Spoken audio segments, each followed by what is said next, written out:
এই পুরো সিনেমাটা আসলে আমাদের নির্মাতার কল্পনা।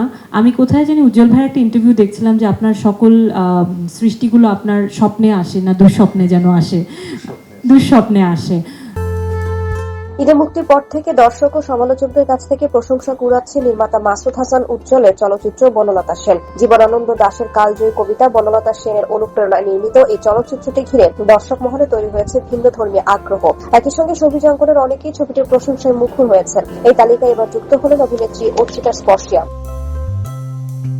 সামাজিক যোগাযোগ মাধ্যমে ছবিটি নিয়ে দীর্ঘ প্রতিক্রিয়া জানান তিনি, যেখানে তিনি চলচ্চিত্রটির শিল্পগুণ ও অভিনয় শৈলীর প্রশংসা করেন। স্পর্শিয়ার মতে সব গান সবার জন্য নয়, সব চলচ্চিত্র সবার জন্য নয়। তার ভাষায় বনলতা সেন এমন একটি চলচ্চিত্র যা কিছু দর্শকের গভীরভাবে ভালো লাগবে, আবার কারো ক্ষেত্রে ভিন্ন অনুভূতি তৈরি করবে। তবে তিনি মনে করেন সময়ের পরিক্রমায় ছবিটি ইতিহাসের পাতায় জায়গা করে নেবে।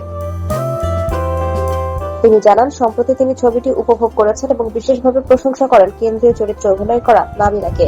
স্পর্শিয়া জানান পরিচালকের কল্পনার বনলতার সঙ্গে নাবিলা পুরোপুরি মানিয়ে গেছে, একেবারেই ক্লাসিক বিউটি। অভিনেতা সোহেল মন্ডলকে নিয়েও উচ্ছ্বাস প্রকাশ করেন স্পর্শিয়া। জীবনানন্দ দাশের আরেকটি কবিতার পঙ্কক্তি উল্লেখ করে তিনি তার অভিনয়ের গভীরতা ও আবেগকে তুলে ধরেন।